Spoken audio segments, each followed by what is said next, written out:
Good evening, everyone. Guys, am I audible?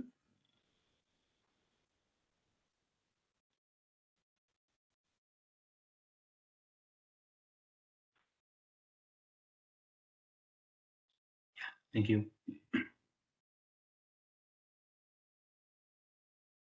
And today I have shared this virtual missions, your ASA firewall, and also the next device that we'll be using, Storm Shield UTM, right? So I've given those virtual missions and all, right? So you can download them.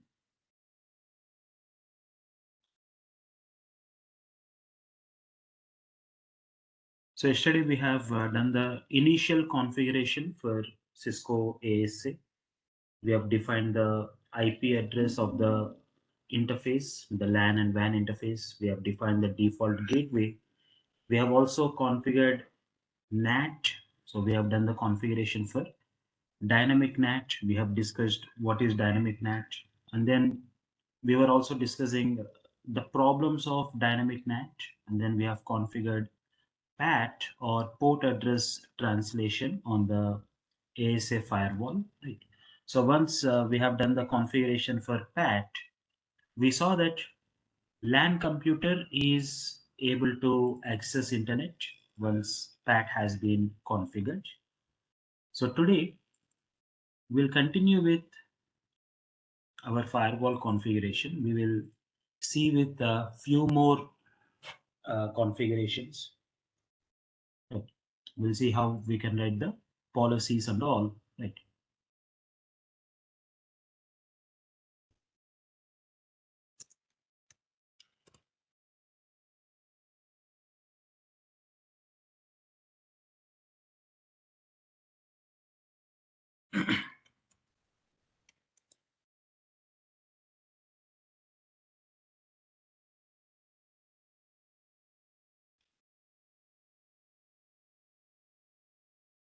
So let me share my screen.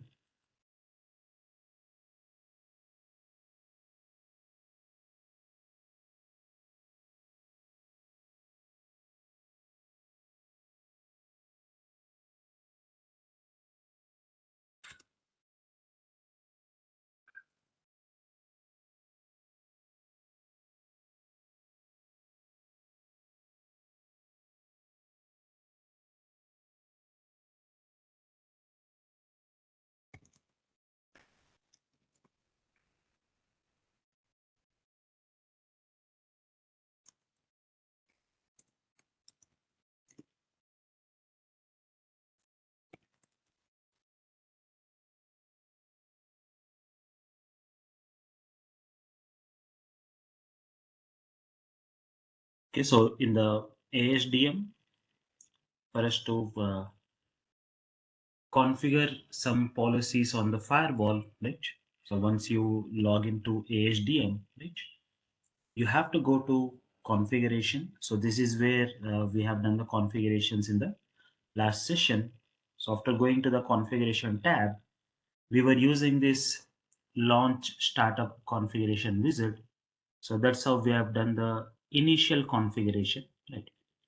But now, as already the initial configuration has been done and it is saved, we don't have to repeat it again, right? So we don't have to do the initial configurations again now, right?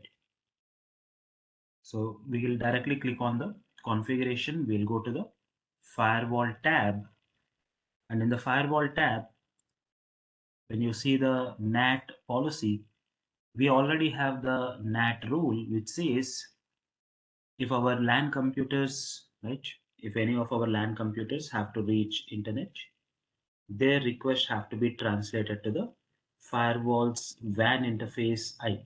Right? And because of the default behavior of ASA firewall, you don't need any security policy to be written, right? So once NATing is configured, all your LAN computers will be able to access internet, right? But as an administrator, do you really uh, go with the default policy of your firewall, or will you start writing policies based on your organization's requirement.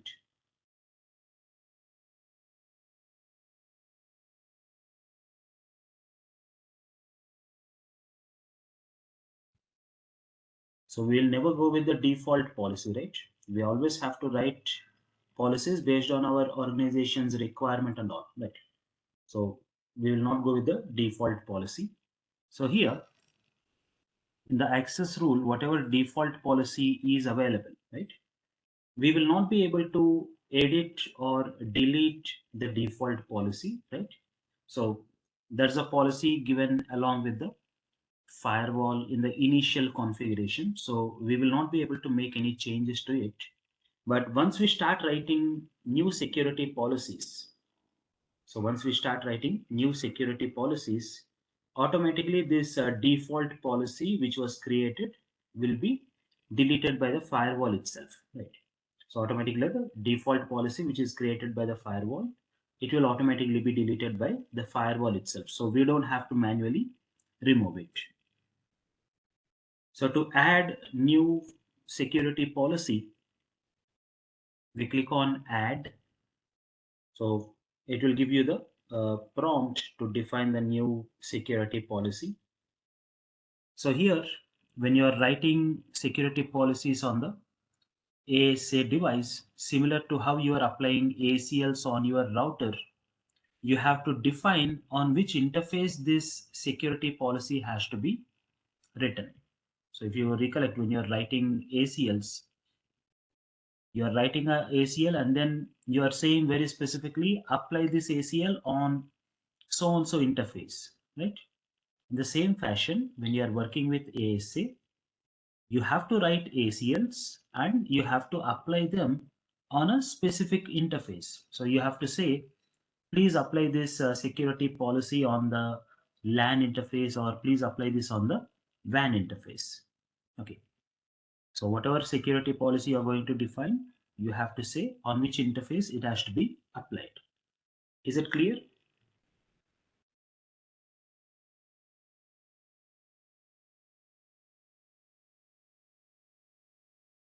Yeah.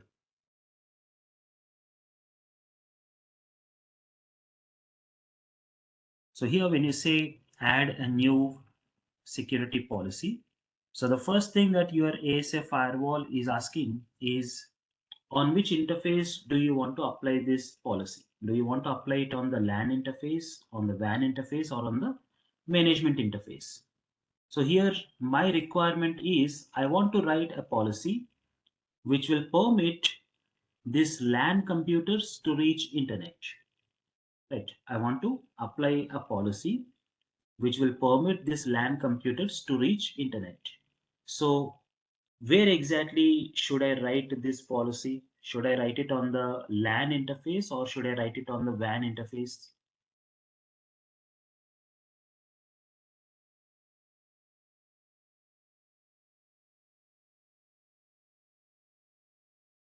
So guys, what is your opinion? Where should I place this policy?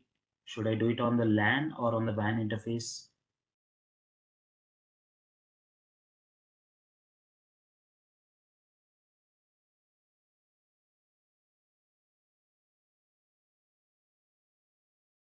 Okay.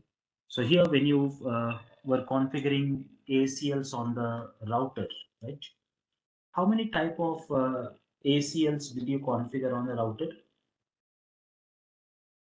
How many types of ACLs you have configured on the router?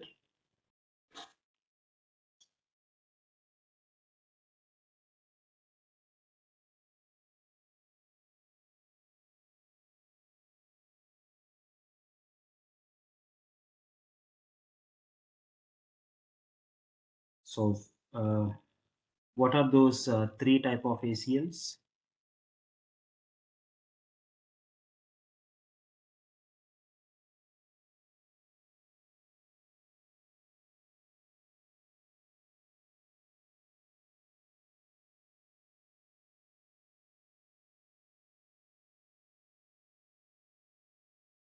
I'm speaking about access control list. How many type of ACLs have you configured?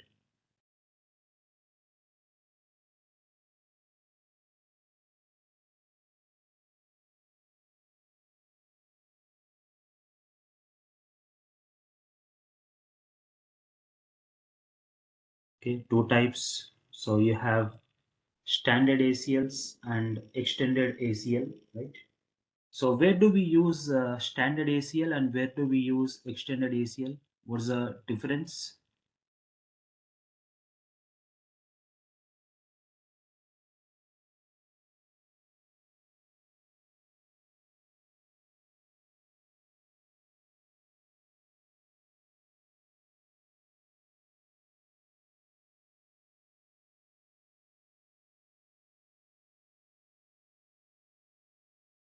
So what's the difference between standard and extended ACLs?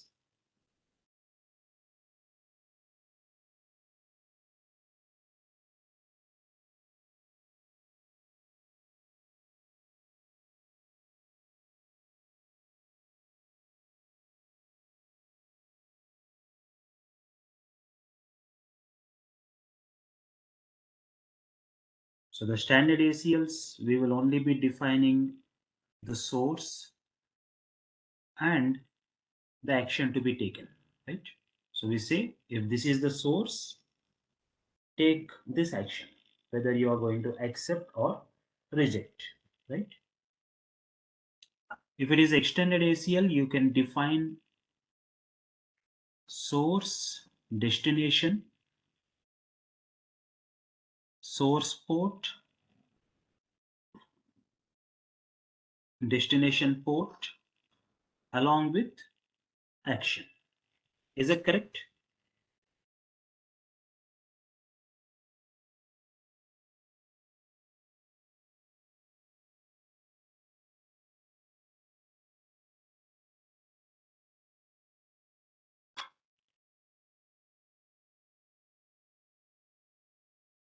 If you go with the standard ACL, you are only going to say what is the source, and for this particular source, what kind of action has to be defined, whether you have to allow or deny.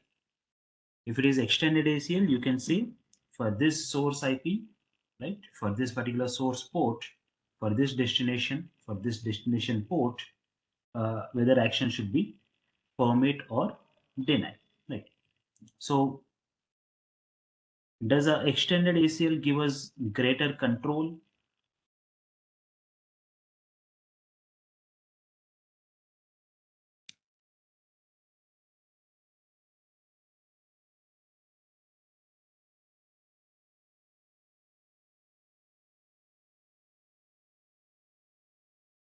So extended ACL is giving us greater control, right? And generally, when it comes to your firewall, you're going to use extended ACLs for controlling the data, that is your data flow. And standard ACLs, you're only using it for the administration control. So when I say administration control, you will only be saying like how much, who has to access the firewall through AHDM or who has to access it through Telnet or SSH. So that you'll be doing it through standard ACL, right? Because you only have to define the source, nothing else. Extended ACL is generally for your data flow, right? So as per what you are doing in a router, right? Where exactly will you place the standard ACL and where will you place a extended ACL?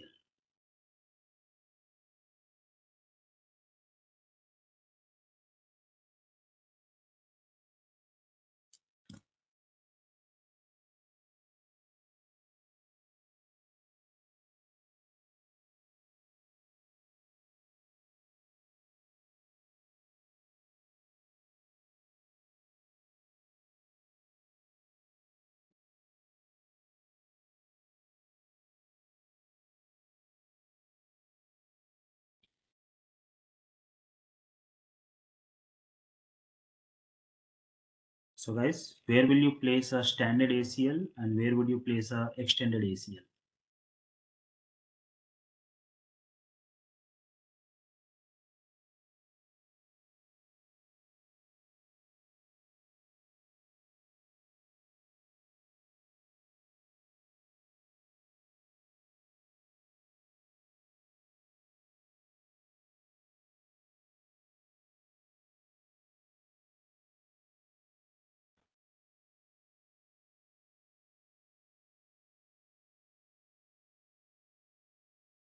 Guys, did you hear me?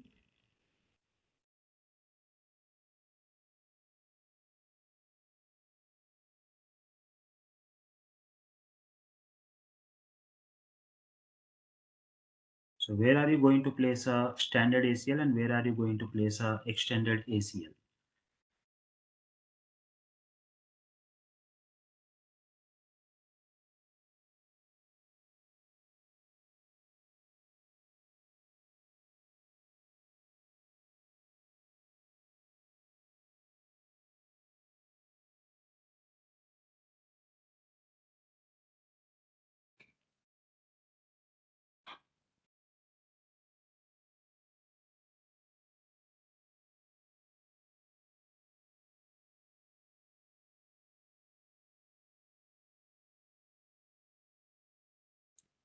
Okay. So the standard ACL, you are always going to place it near to the destination. Extended ACL, you are always going to place it near to the source, right? So guys, you will have to review your CCNA, right? You'll have to review your ACLs and all, because without that, configuring a firewall is impossible, right? So you'll have to review the CCNA, your ACLs part. Okay. So the extended ACL, you are always going to deploy it near to the source. Standard ACLs always near to the destination. This is what we were doing in a router, right? So here, when it comes to the firewall, you are also going to apply the same fashion. And as I already said, in firewall, you are only going to use extended ACLs for the data flow control and all, right? So here I'm speaking about traffic that is initiated from my LAN network computers and going towards internet. So which interface is near to the source, LAN interface or WAN interface? So which interface of my firewall is near to the source?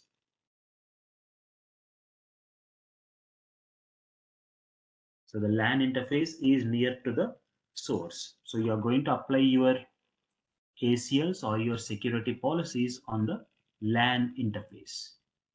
If you are writing a policy for traffic that is coming from internet, then the WAN interface will be near to the source and you have to write a policy on the WAN interface. So it depends on the traffic direction, right? So here we have to write this security policy on the LAN interface.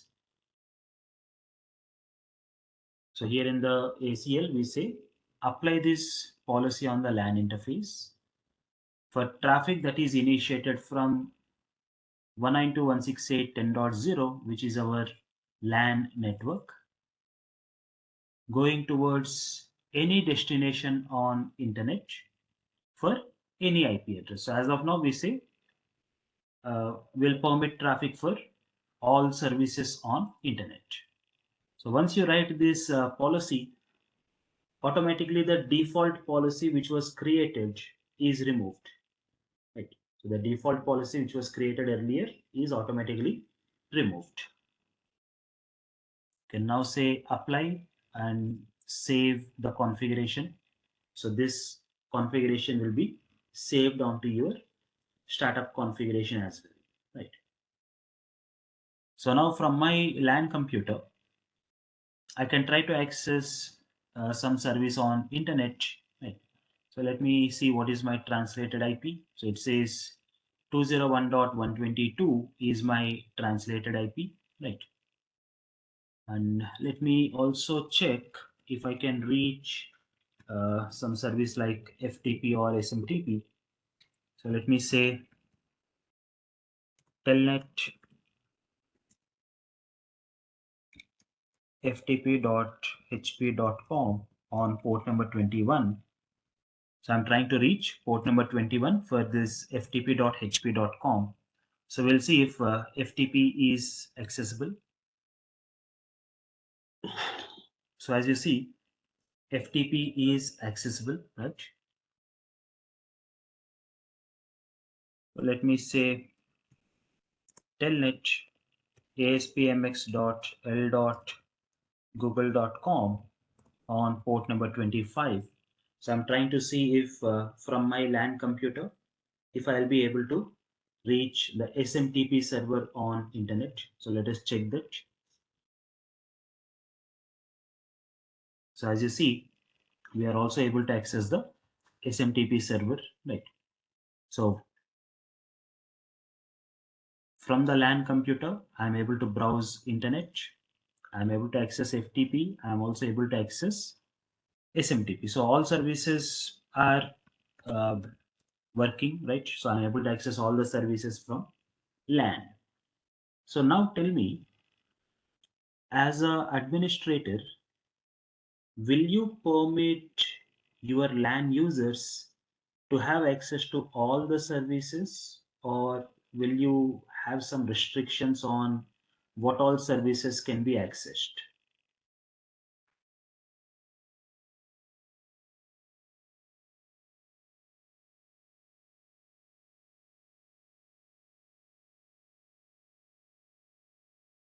So we will not permit our LAN users to access all services. We'll always have some restrictions, right?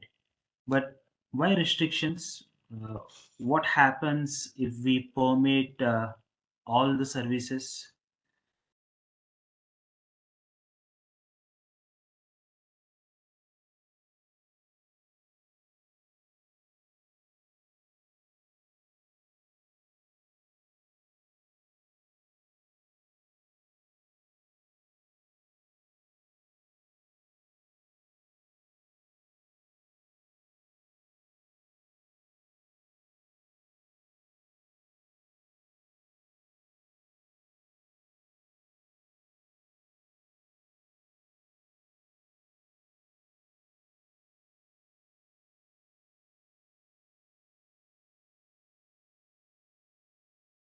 So it's not just about misuse.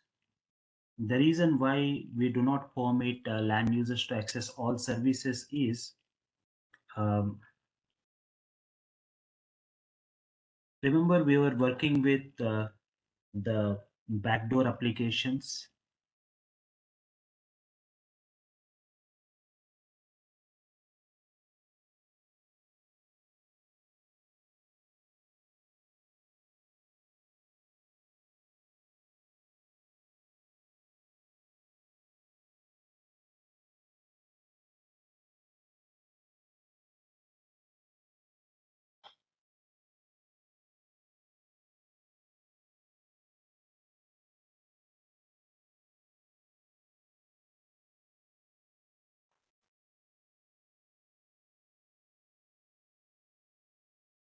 Okay.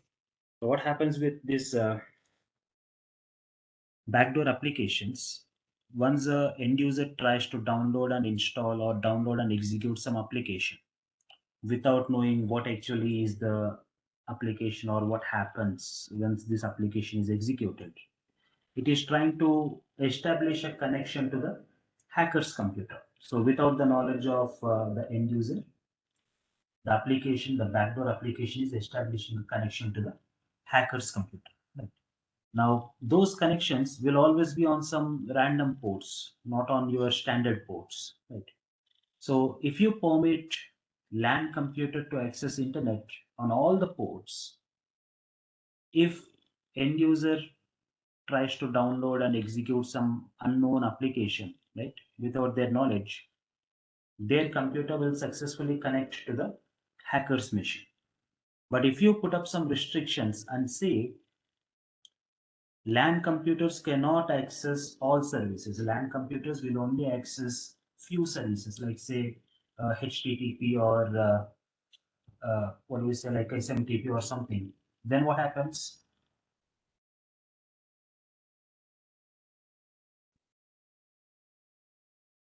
Even if someone is trying to execute the backdoor application, will it be able to connect to the hacker's computer?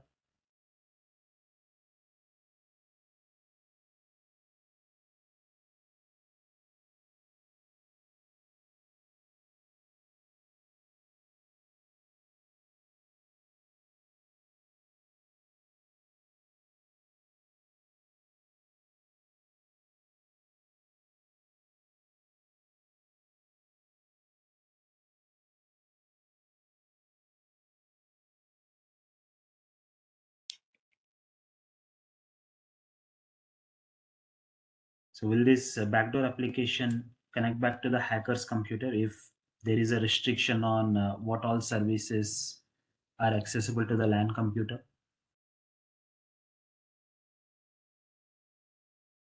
It will not be able to connect, right?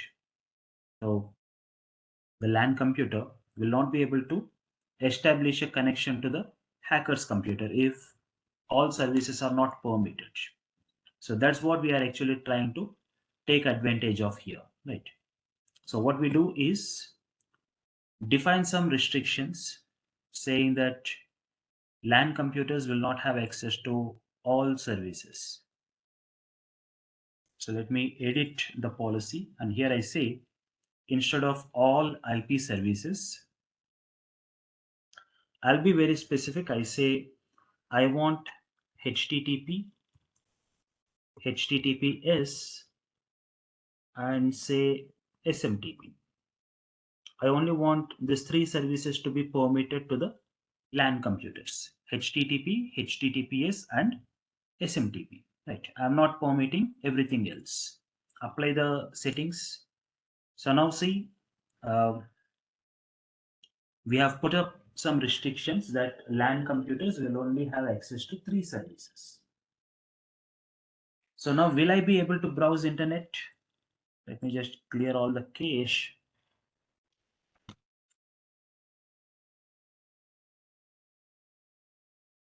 So will I be able to access internet from my LAN computer?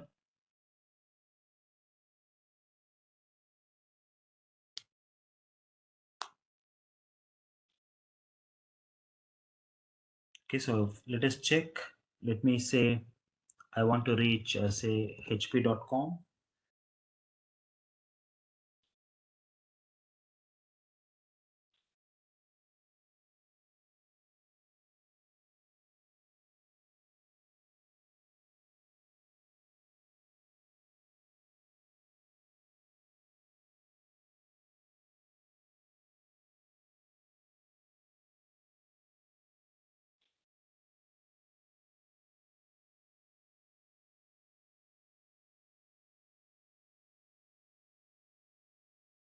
So as you see, I am unable to access hp.com, right?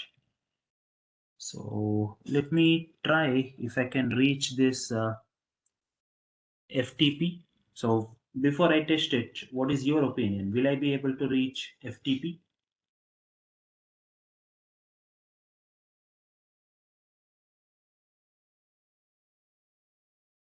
So I should not be able to reach FTP because FTP is not permitted in our security policy.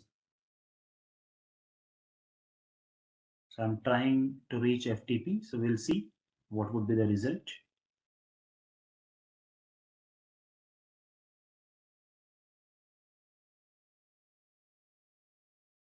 So as you see, I am unable to connect with FTP. Let me test with SMTP. And what is your opinion? Will this SMTP connection be successful?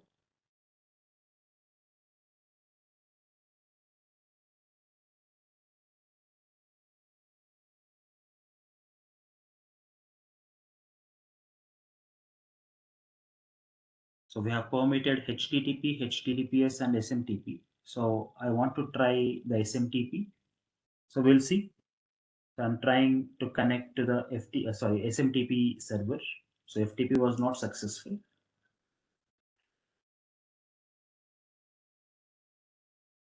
I'm trying to reach SMTP, and as you see, even SMTP is not successful, right? So I'm not able to connect to the SMTP server also. So what could be the reason? We have permitted HTTP, HTTPS, and SMTP, right? So SMTP should have been successful. Also, HTTP access should be successful, but unfortunately, we are not able to access both HTTP as well as SMTP. So what could be the reason?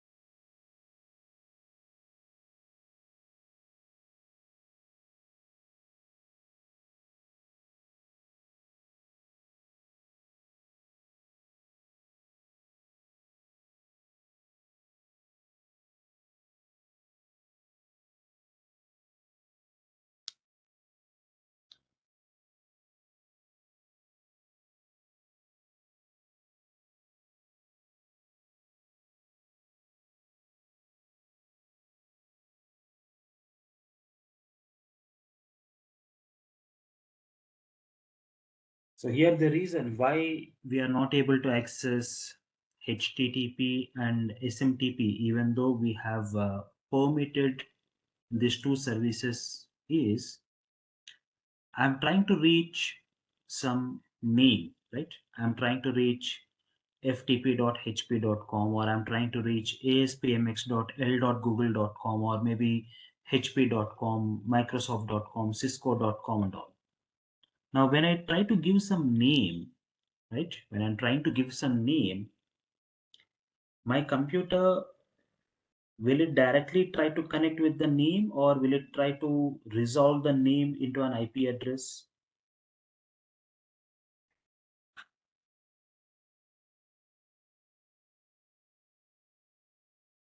So this particular name will be first converted into an IP address, right? Only then my computer will try to connect to that specific service, right? Now for name to IP address conversion, we need DNS, right? But if you see in our security policy, we have not permitted DNS. We did not specify anything about DNS. We only said HTTP, HTTPS, and FTP has to be, sorry, not FTP, SMTP has to be permitted. Right? So we did not say anything about the DNS part. So if we don't specify anything about DNS, what will the firewall do? Will it accept or reject it? Excuse me. So if we are not defining anything about a specific service, right, firewall is going to reject that connection. So whenever my LAN computer is trying to send DNS request or DNS queries, firewall is rejecting it because we did not say DNS has to be permitted. Right. So what we do is, along with our existing policy, we'll write a new policy where we say if request is initiated by any of our LAN network computers trying to reach any destination on internet for DNS request. So DNS in ASA is given with the name as domain. So I'm saying if there are DNS requests coming up, you have to permit it. Then apply the policy. Right. So once I write this security policy permitting DNS request, let me try to reach this website. We'll see if I can access the web page or not.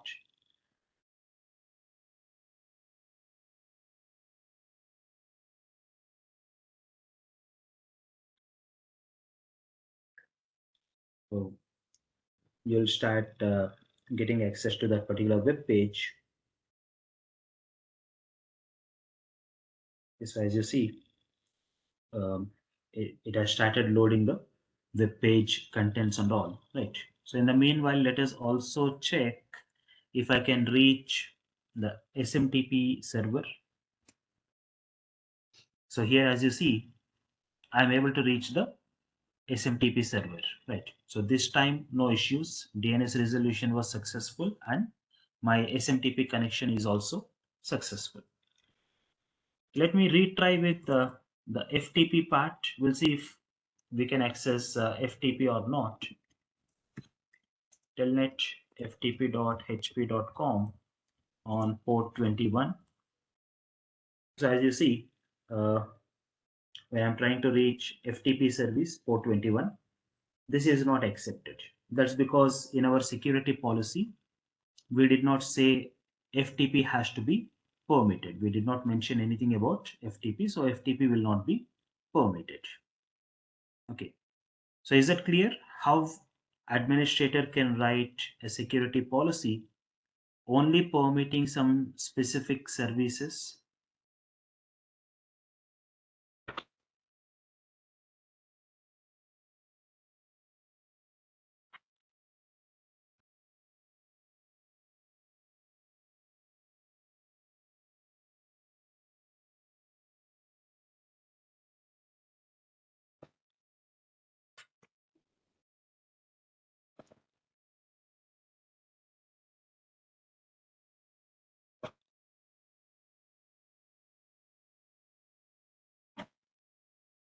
Okay, so we are able to permit our LAN computers to have access to very specific services.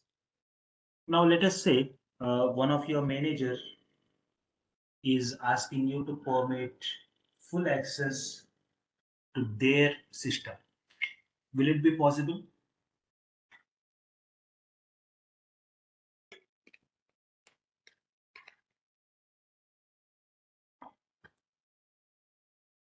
So if you have to give full access to some specific computer, you will also be able to do that. You can say a specific so and so IP address, give full access to all services. Now let's say for example, I'll take a IP address something like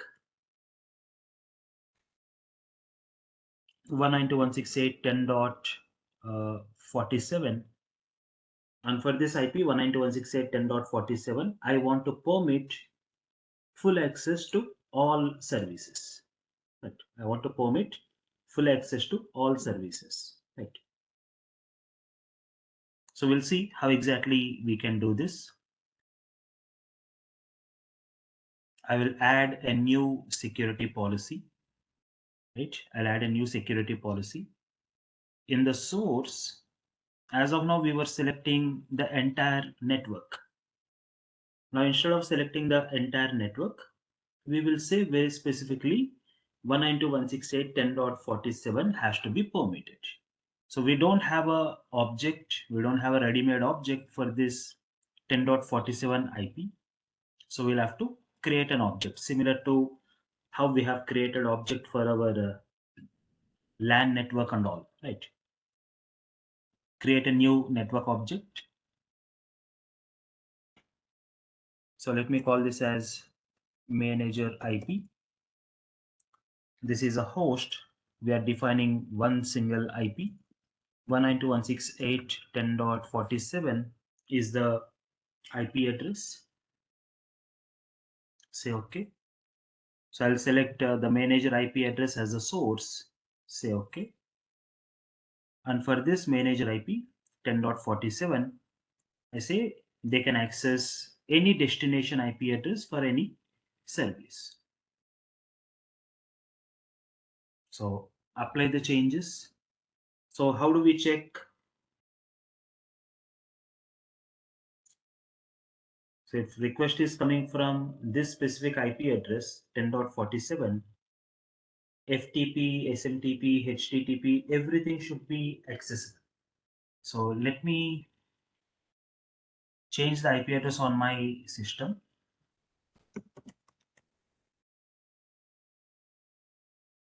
So I'll change the IP address to 10.47 and we'll see if we can access FTP or not, because earlier FTP was not accessible, right? When we are trying to connect from 10.10, FTP was not accessible. Now for 10.47, we said all services should be accessible. So let us check that. Okay, so I'm trying to reach port number 21. So here, as you see, when I'm trying to connect with port number 21, I'm successful. Right.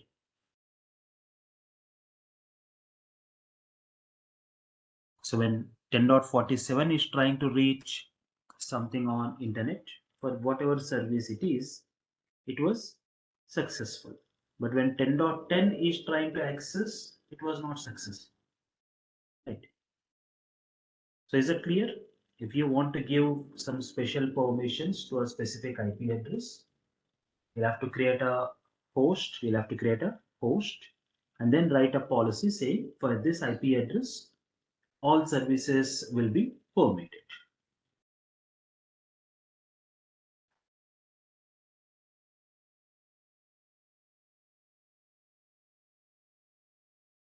Okay, so is this one clear?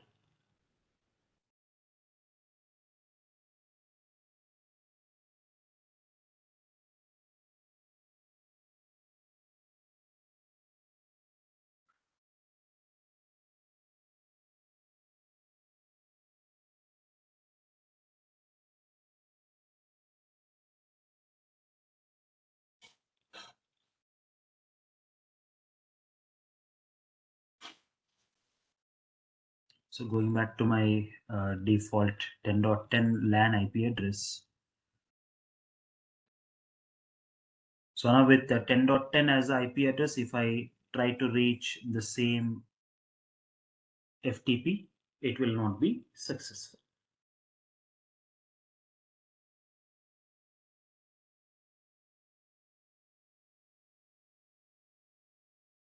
Okay.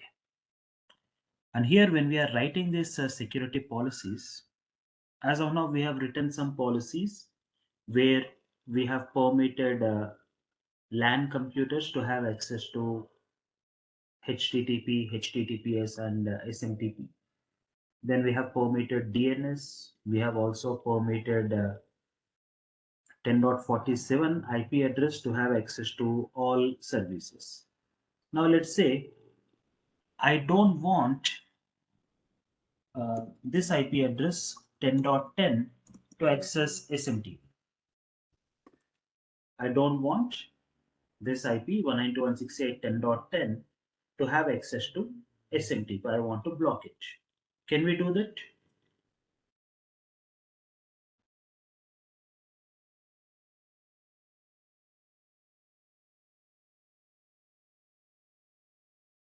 Can we block SMTP to this 192.168.10.10 IP address?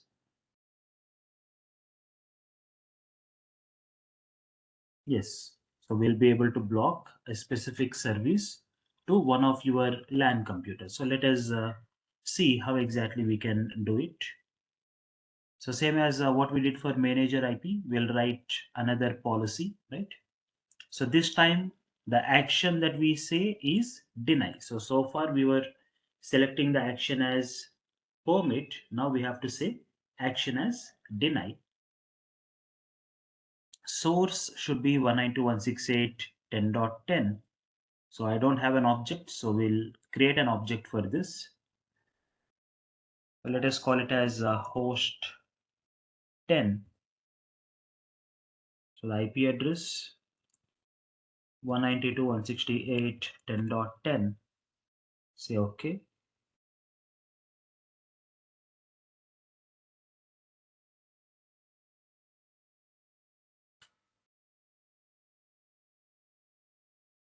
So I'm selecting this 192.168.10.10 as a source. Say OK. Now for this particular 10.10 IP, if there is a request to reach SMTP service, it has to be blocked. So that's our requirement. So 192.168.10.10 trying to reach any IP address on internet for SMTP service, it has to be blocked. Say OK and apply the policy. Right. So now on my computer, which is 192.168.10.10, right? So this is 192.168.10.10. So let me see if I can reach SMTP or not. So before we test it, what is your opinion?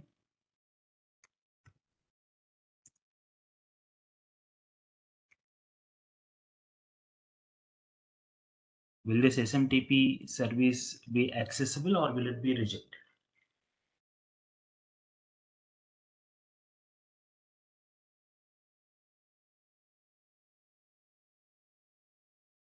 So according to our policy, SMTP connections have to be rejected, right?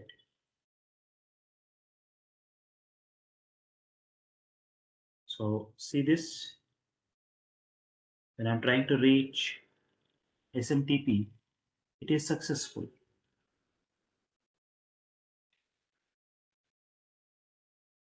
So what could be the reason here? We said for 10.10, SMTP should not be permitted. But here, instead of rejecting the connection, it is accepting it.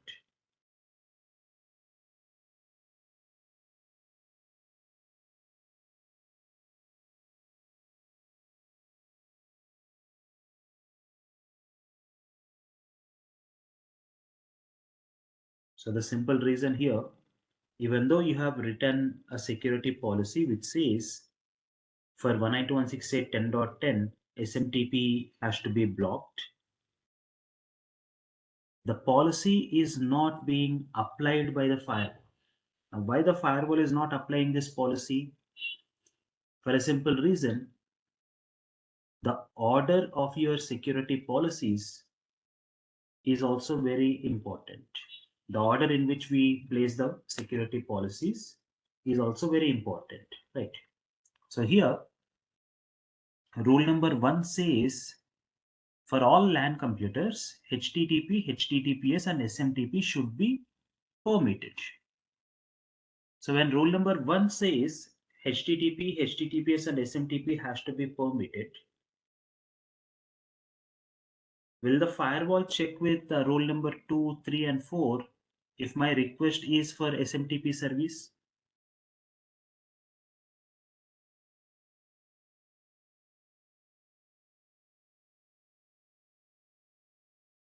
So if my request is for SMTP service itself, right? And there is a policy which is matching that SMTP service, firewall will take the action whatever is defined in the policy and apply it, either allowing the traffic or denying the traffic. So in my case, rule number one says HTTP, HTTPS, and SMTP has to be permitted. So firewall is permitting the traffic. It is not checking rule number 2, 3, and 4. Right. So even though we have a policy, because the order in which we have written the policy is not correct, we are not able to block SMTP services.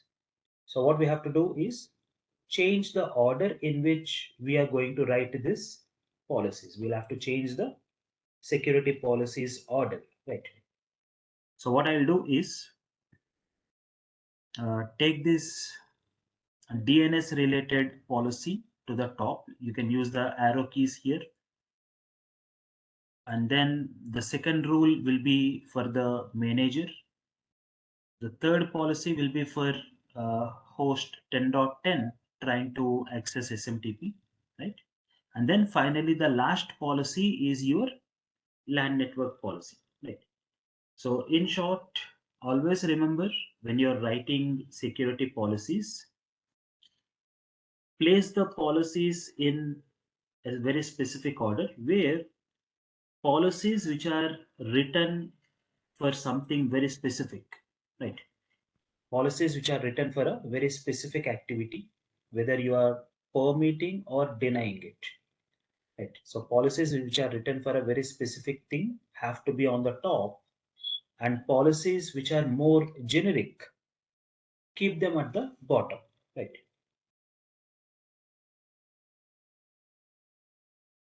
Okay, so more generic policies at the bottom and more specific policies on the top, right? So is it clear how you'll have to decide where to place the security policies, what order you'll have to follow?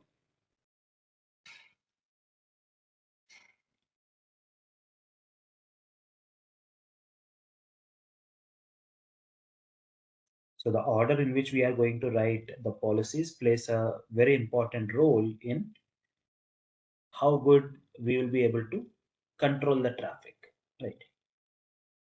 And especially if you are working with, say, ASA firewall, unfortunately, there is no mechanism in ASA firewall which will tell you if this security policies what you have configured are correct or not. So ASA does not have such mechanism, right? So in the other newer generation devices, you have that option. So we'll see it there, right? But in ASA, you don't have such option. So you'll have to check very specifically and you'll have to be careful with the order.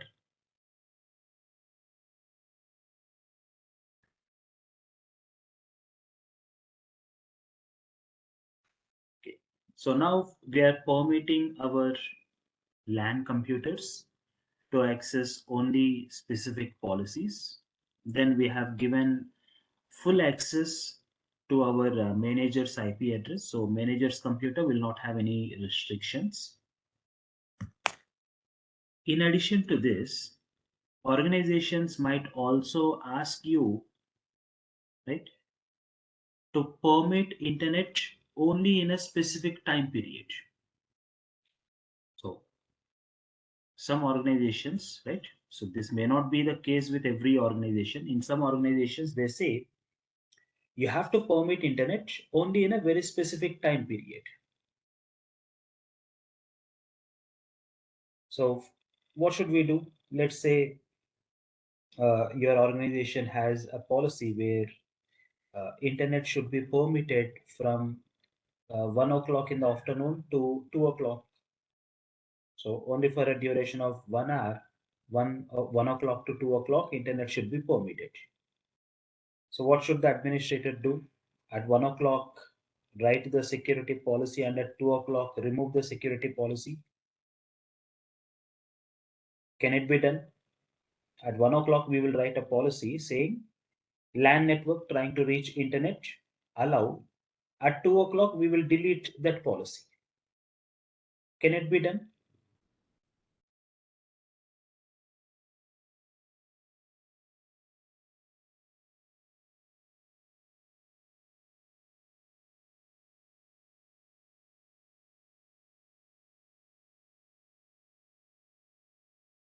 So you can do that, but problem is it not a manual activity that you have to do every day?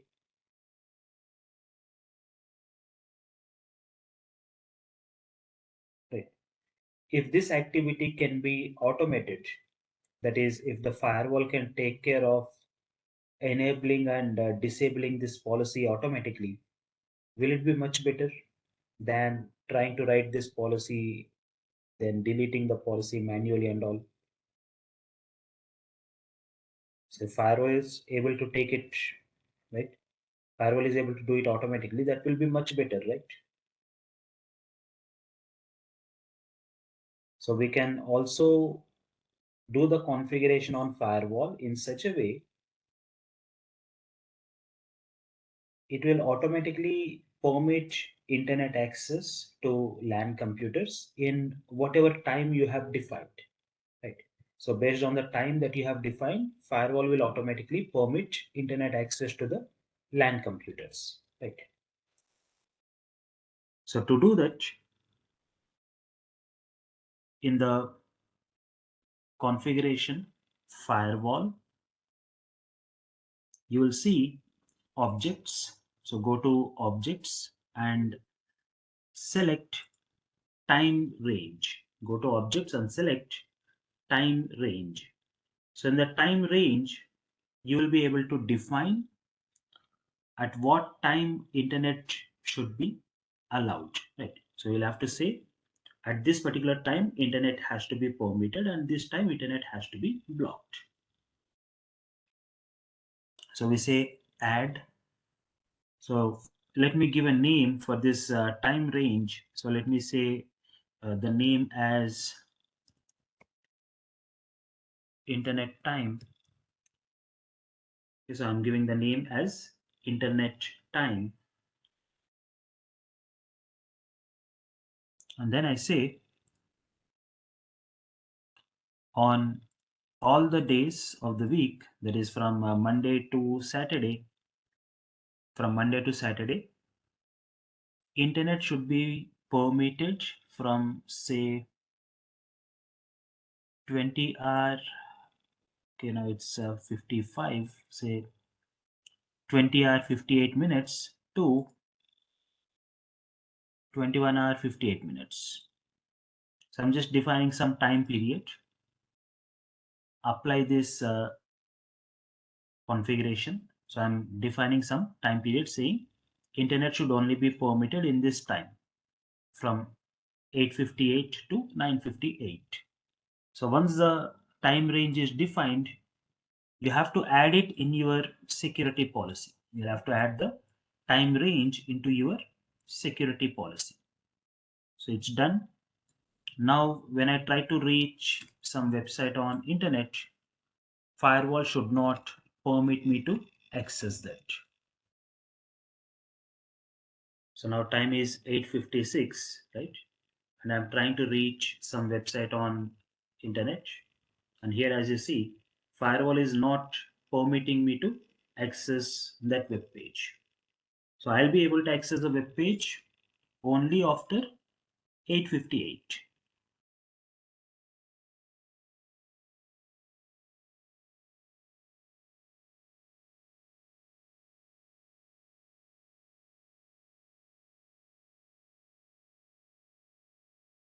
So you will be able to permit access to internet, right, at a very specific time period.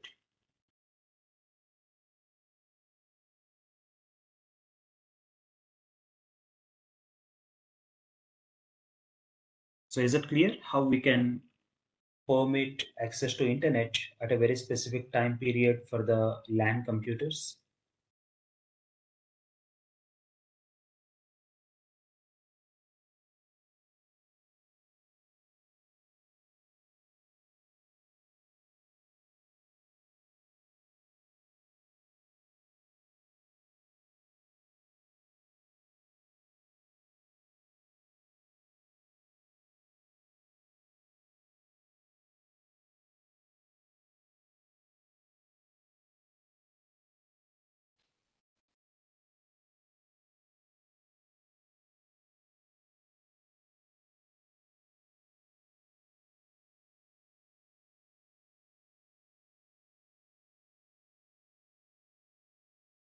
Okay, so now it's time 20:58. So we'll try to refresh.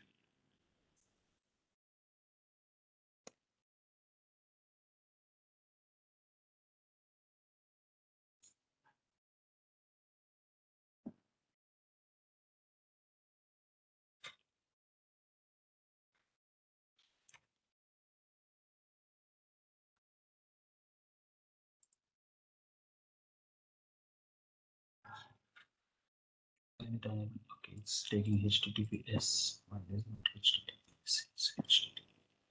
Okay, so as you see, once the time is matching with whatever we have defined in the security policy, only then internet will be permitted.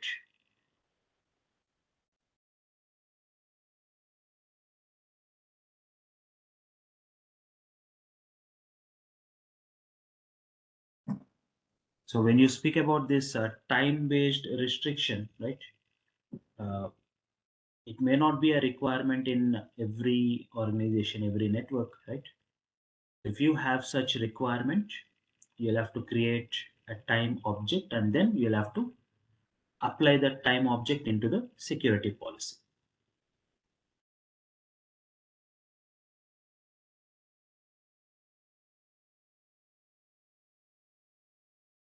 Okay, so is it clear, everyone?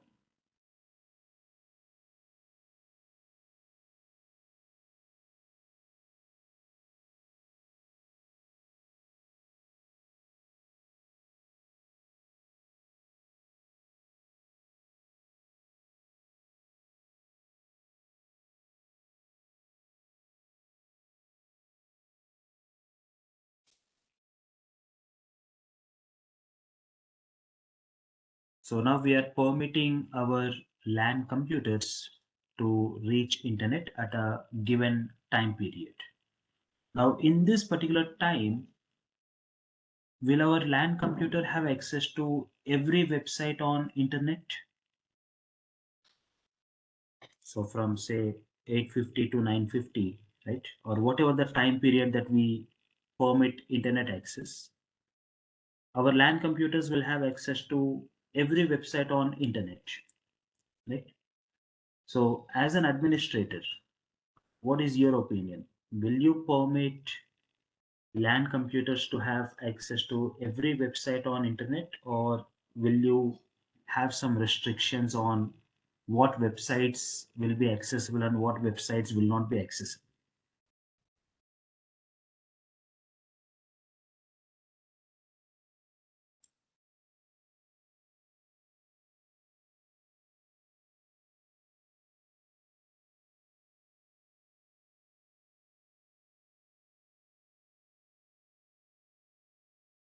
So we should not be permitting LAN computers to have access to all the websites.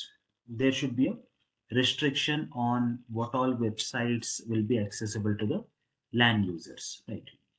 So to implement this restrictions, we have to configure something called URL filtering. We have to configure something called URL filtering.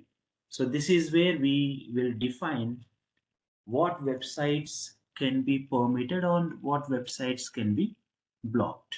Right.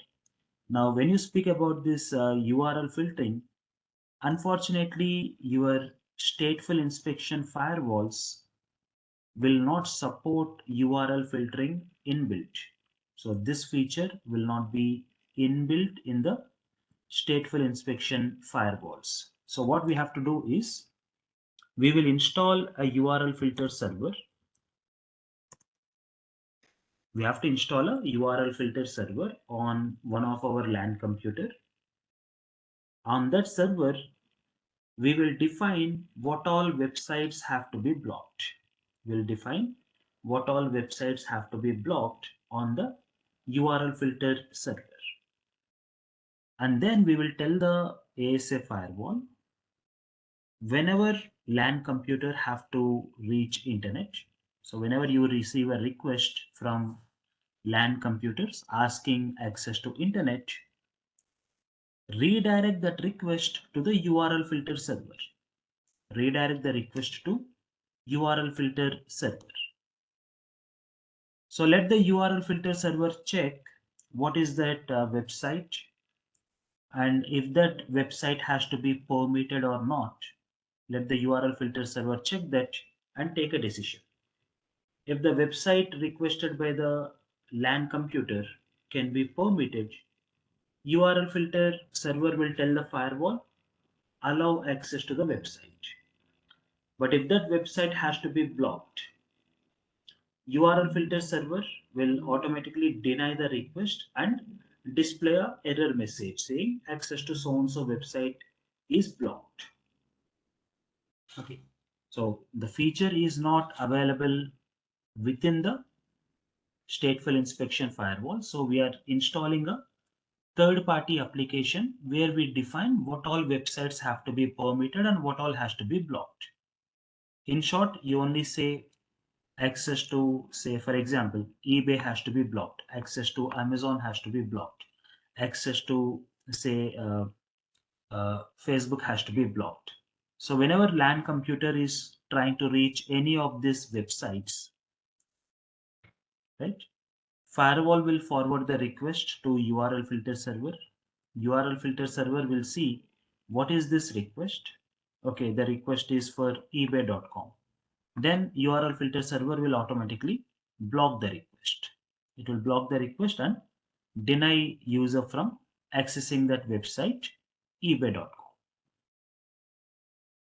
Is it clear what happens with the URL filtering server?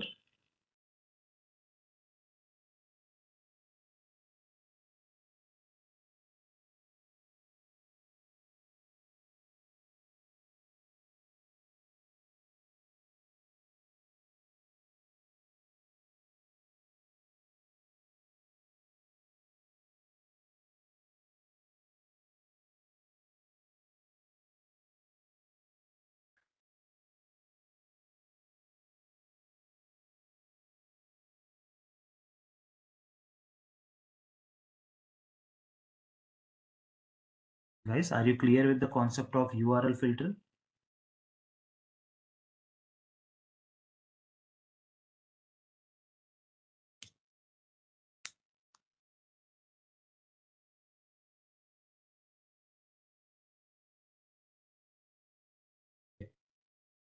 As I said, this feature is not inbuilt on the firewall. We have to install this application. So we'll install an application called WebSense. So WebSense is a third-party software, right? And that's the only software supported by your Cisco ASA, right? So WebSense is a third-party software, and that is the only software ASA supports for your URL filtering. So you'll have to get a license, or you can use it as a trial version for 1 month, right? Okay, so when you are installing the application, it will ask you to create a user account. So by default, the username is admin. You can define some password. So let me define it as admin itself.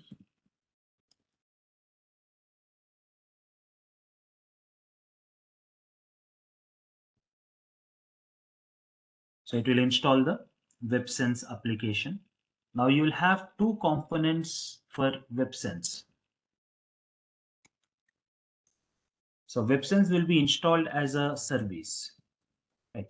So WebSense will be installed as a service on your computer, and you'll also have a application where you can define what all websites have to be blocked, right? So by default, WebSense will be installed as a service on your computer, and to perform the configurations to define what all websites have to be permitted and what all websites have to be blocked, right?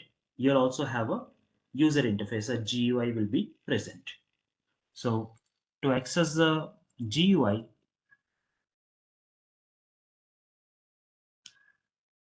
you can go to all programs, WebSense for Cisco Pix, WebSense control panel. So this is the GUI. So right click and say run as administrator. Right click and say run as administrator. So the first thing you do is create a new profile. So you can give a name for the profile and choose when exactly the profile has to be active. So I'll say URL filtering should be active for all 24 hours. So nothing to be changed in regards to the time period, right? So we'll say everything means the URL filtering should be active all 24 hours. You have to go to the custom URLs. You have to go to custom URLs. In the custom URLs, select the option screen. So screen means you're going to block access to the websites, right? So select the option as screen and then give the list. So let me say I want to block www.ebay.com. So I'll say access to www.ebay.com has to be blocked. So give the URL, add it. Then I want Amazon to be blocked. So I say Amazon.com has to be blocked. So add that. Okay.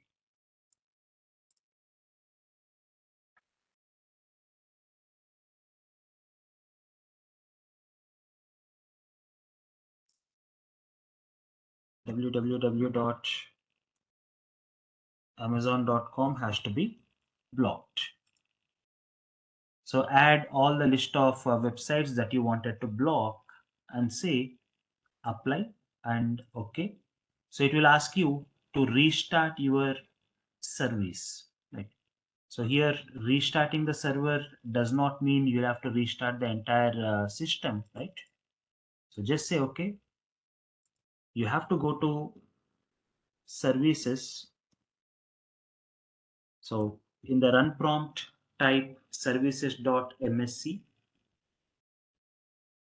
So you will see all the list of services that are available on your system. So search for WebSense. You will see two services for WebSense. You have to restart both the services. You'll have to restart both the services related to WebSense. So you don't need to restart your virtual machine or the physical machine. Just restart the WebSense related services, right? So once the WebSense related services are restarted, then your WebSense is up and running, right? So you define what all websites have to be blocked. So you'll have to give that manually. Give a list of all the websites that have to be blocked. And then the next option, restart the WebSense services, restart the WebSense services, and then go back to your AHDM. In the AHDM, you have to define URL filtering servers, give the URL filtering server details, add. So when you try to add, it will ask you on which interface is this URL filtering server available. So I say it is available on LAN interface on this IP address 192.168.10.10. So we are telling the firewall on which IP address this URL filtering server is present. So define the IP address, say OK, apply, and then under filter rules, we say add a HTTP filter rule. So you are going to define a HTTP filter rule for the URL filtering part. So here we'll just say if request is coming from any of our LAN network computer trying to reach internet, perform URL filtering. Say OK and apply. Nothing else to be changed, nothing else to be selected. You are only going to say if requests are coming from any of our LAN network computers, try to perform URL filtering. So now from my LAN computer, if I try to reach www.ebay.com, as you see, instead of showing me the eBay website, it is giving me a error message saying that access to eBay is blocked. Okay, so this is how you will be able to block LAN computers from accessing unwanted websites and all from your office network.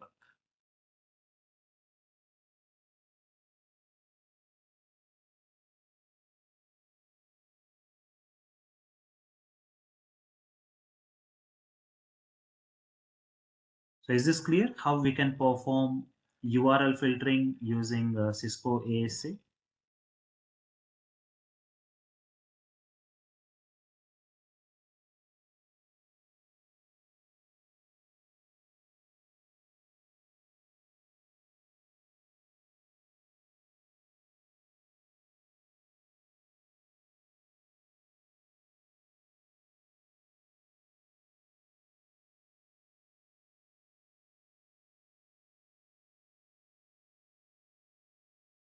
You want to block access to the keywords and all. Unfortunately, WebSense does not have the capability, right?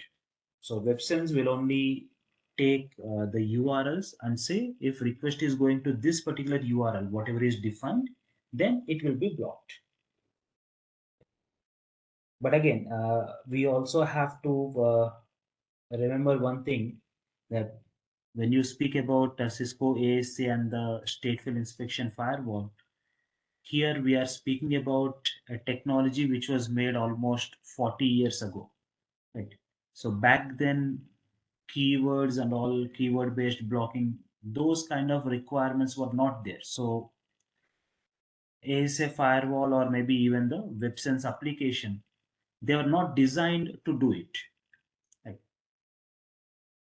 So when we start working with the newer generation device, right, there we will see how you will be able to go with the keyword based blocking and all those. But this is for us to get an idea what happens with a stateful inspection firewall, how does it function, and what is URL filtering and all, just for us to get a basic idea about what is the feature.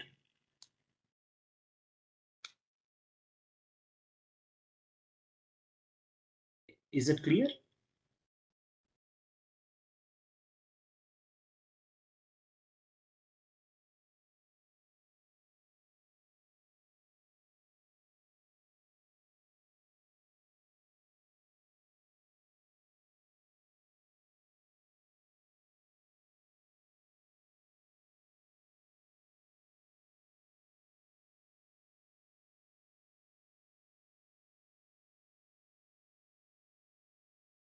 Mr. Bright, is it clear with your query?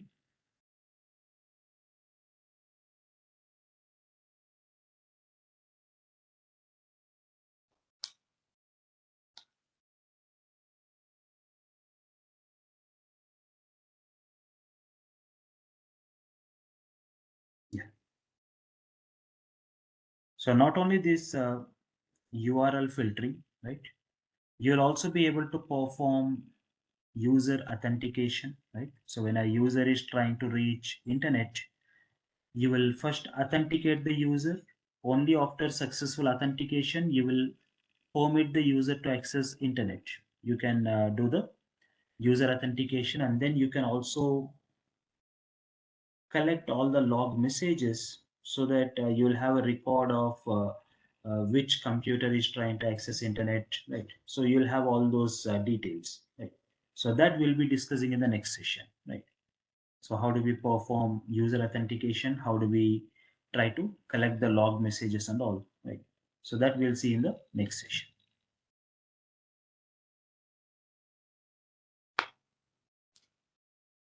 Okay, so is that clear, everyone?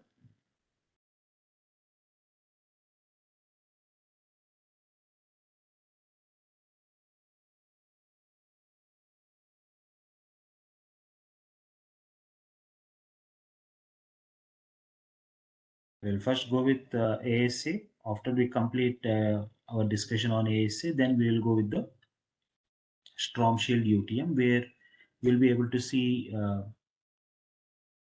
the newer options, the newer generation devices and their functionality.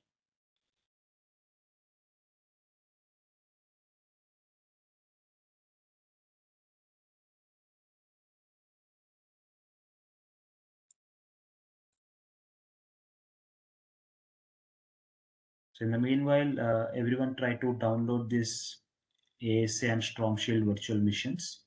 So in the next session tomorrow, I'll also show you how you configure this virtual missions and all, right? How do you set up your virtual network for the firewall practicals?